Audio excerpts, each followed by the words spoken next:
Galera, dica simples: Onix Prisma com barulho na direção.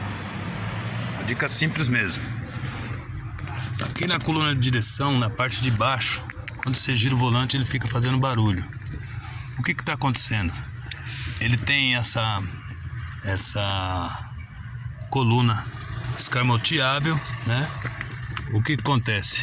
Aqui entre a caixa de direção e a coluna de direção tem um limite aqui, ó. Então esse munhão aqui da caixa fica pegando aqui. E o que acontece?